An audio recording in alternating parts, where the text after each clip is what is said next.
quickly for the three of you, just for the record. Is the China investment into the Panama Canal a direct threat to U.S. national security? Yes or no? Mr. Solis, start with you down the panel. Thank you. I don't have that information as an industry trade association senator. Okay. All right. And we've talked some about the neutrality treaty, which I think is of concern to all of us. And as I have looked at this, and I appreciated Senator Sullivan's questioning on this, we look at how President Trump is going to push forward with getting this issue addressed. And we have heard a good bit about this from our shippers that are looking at what happens coming out of the port of Memphis. And I think that the government of Colombia learned a lesson last week that we are not going to go soft on some of these issues. And when you look at the fact that the U.S. is a primary user, it is the primary user of the Panama Canal.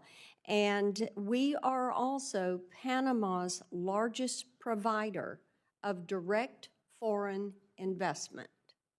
I think those two things should be significant.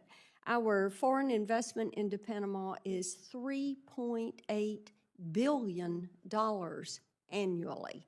This is why people are looking at this issue. So, Professor, let me come to you on this, and we thank you for joining us remotely. Shouldn't our investment in Panama be contingent on their adherence to that neutrality committee, ensuring that Panama and Panama alone would control that canal?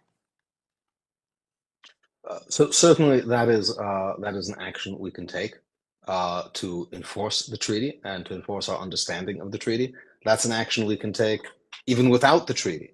Right. So to the extent that the United States considers the Chinese operation of facilities around the canal to be against its interests, it can certainly condition aid and economic relationships on the exclusion of China. Now, the United States has typically not worked that way. And that may be one of the reasons why, as we heard in the testimony, China has basically made inroads everywhere. But for that, we don't even need the treaty. Certainly, if we consider the treaty to be violated, measures like that, far short of the armed force authorized by the treaty, would be reasonable and Professor, productive let me places to start. interrupt you there because I do want to move on. I think that as you look at how China has used the Belt and Road Initiative, and we've talked some about that this morning, we know that they have pushed the digital yuan. And I am concerned that given their control over much of that infrastructure around the canal, that they would attempt to force U.S. shippers or our allies to bypass the dollar and use the digital yuan as they are in other countries where they're practicing debt diplomacy and where they're expanding the Belt and Road Initiative. So, Chairman Sola, could you speak for a moment about the potential for fee manipulation with the CCP? Because, as I mentioned, we are hearing a good bit about that. We are hearing that the toll structure disadvantages U.S. companies, that the Canal Authority has begun charging millions of dollars to skip the queue, and these fees put many bulk shippers in an adverse position, and these bulk shippers have a huge impact on ports along the lower Mississippi River. And, you know, these exorbitant fees are there unless you're going to face delays at the canal. And then the impact of hearing these Chinese companies would preference the yuan as opposed to the dollar. Thank you, Senator. The fees that I think we are looking at, or we have been looked at, or the reason that we went there was because of the auctioning of the slots. And so what Panama did is they had a smaller percentage, maybe 20% allocation, and then they moved it up to 30% and 40% because it became a moneymaker for them. So as they reduce. Okay, and let me interject here. The auctioning of the slots gives these the right to skip the queue.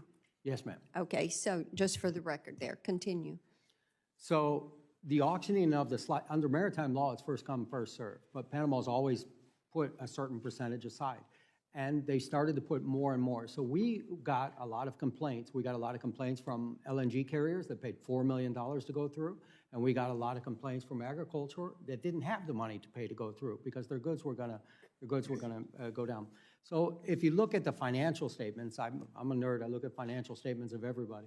But the canal increased the amount of revenue that they had from about $500 million to $1.8 billion in the last 3 years, just because of those fees. So this is what is very concern to us and for the American shippers. And have you seen a tendency to preference the digital yuan over the dollar?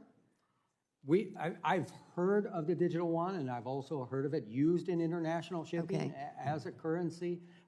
It is something that I would say that we have an eye on because we have a digital shipping it. exchange rule coming up, but we will keep monitoring it. Okay, thank you, Mr. Chairman. Thank you. Senator Klobuchar. Thank you very much, Mr. Chairman.